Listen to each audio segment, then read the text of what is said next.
Alright, so the first thing that I want to do whenever I look at any kind of equation is what? The problem. Okay, but I've got two things, and I got to know the rest of it. So what do I want to write first? Word equation.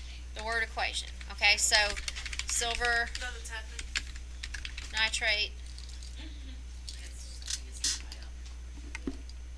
Oh, okay. Can we see it? Yeah. That's good. Okay. Alright, so silver nitrate plus sodium chloride Sodium nitrate very good. plus sodium chloride. Yeah, Dad. Okay, so how did you know? What kind of reaction is this? Good job. And how did you know it was a double replacement? Because it's two. You start with two compounds, so you didn't have a whole lot of a choice there what it was going to be. I understand this. Good job. Now, something that's pretty important to wrap your self around.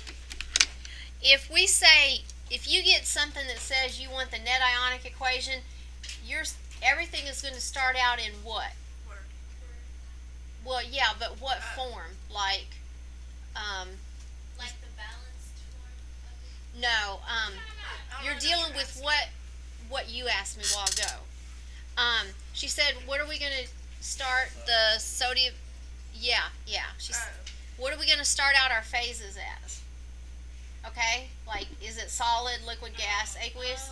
The solubility. Yeah, and since we're dealing, because we've always got to make that decision, because it says here, right, the word equation, the balanced equation, the net ionic equation, and so we got to make that decision at some point where to put, what's aqueous, what's solid, liquid, gas.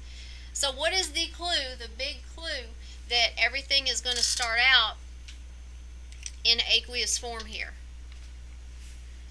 Silver nitrate. Ionic. You see what I'm saying? So if you get a question that says something like this, you're just about sure that you're going to be dealing with, I know that's not very good, but both of these are an aqueous solution. And then what solubility rule tells us that this is going to...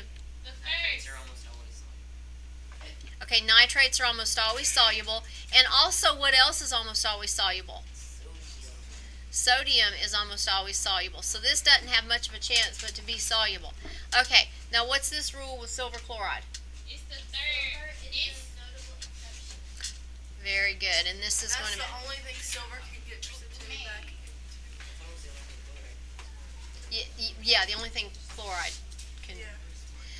Mercury, I think it can work with mercury too, but we don't want to spend too much time with mercury.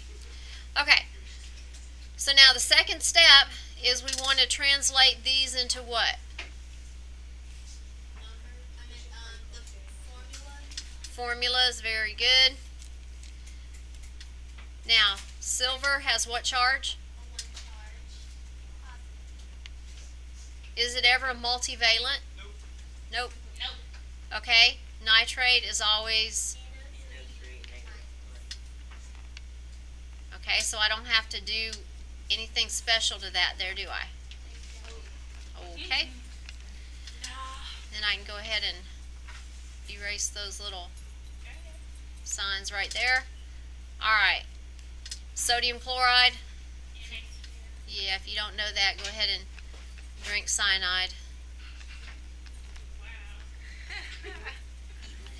Because, yeah, eat lead. You got problems if you don't know that one. Okay. Sodium nitrate. NaNO3, -1, aqueous solution.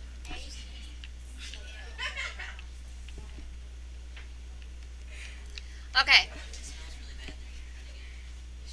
Now, I've written my equation. Tell me why this is already balanced.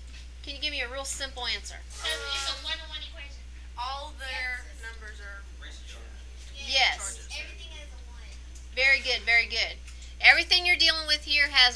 charge or a negative one charge, so we don't have to worry about any kind of balancing because we don't have to put two of this or anything. So this is like a super easy equation for us. Alright, so that part's taken care of. Now the ionic equation, remember, what do you call that? What happens whenever you take this solid sodium chloride or silver nitrate and you pour it into water? What's that D word? Dilution. Dissociation. Dissociation. Dissociation. Okay?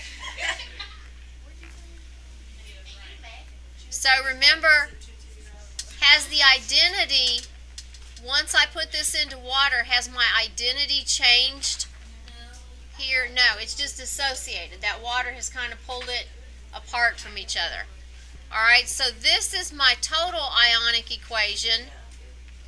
Okay, so your ionic equation is where you split the elements individually.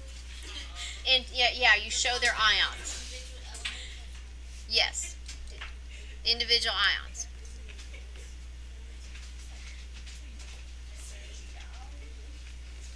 Okay, so when you split like sodium chloride, the sodium will remain aqueous and the chloride will remain aqueous based on what they got when they were together.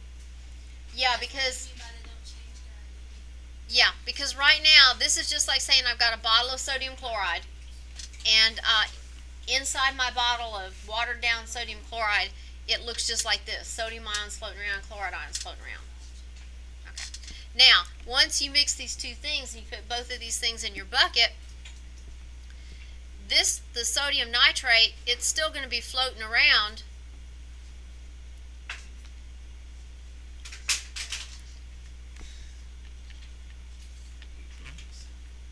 Anybody got some paper I can read? Okay, but what about this right here? How do I write that? Write it as it is. So I'm going to have to continue it down here. AgCl solid. Okay, You write it as it is because it's solid. yeah, because it's solid. It's not floating around in an equation or floating around in the solution. It's falling out. Precipitate, like whenever you hear rain, precipitation, snow is a type of precipitation, something that's falling out. Okay, did y'all do this in lab? Y'all remember this? Some of the stuff you've done? Okay. Now, this is kind of a pain, isn't it? Let's say that I really only care about the amount of solid I get. What kind of equation do I write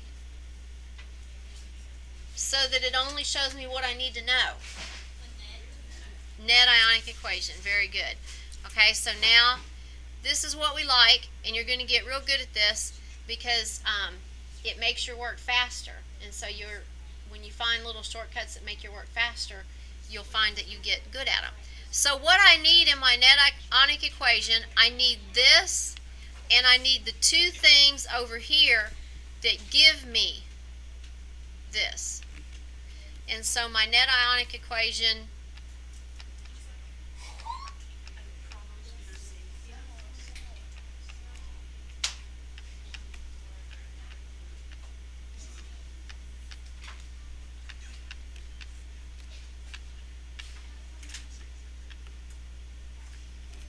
there we go.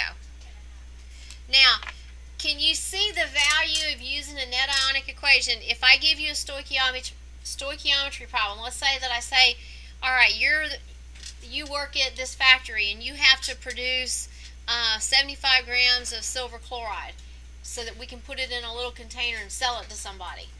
Okay, you'd have to do the stoichiometry on that, right? To figure out how much of everything you need. Can you see the value of just looking at like the main ingredients that you need instead of having to look at every single thing? Yes. Okay, so there's a lot of advantages there to that. It helps us to really keep focused on what's important. Any questions on that?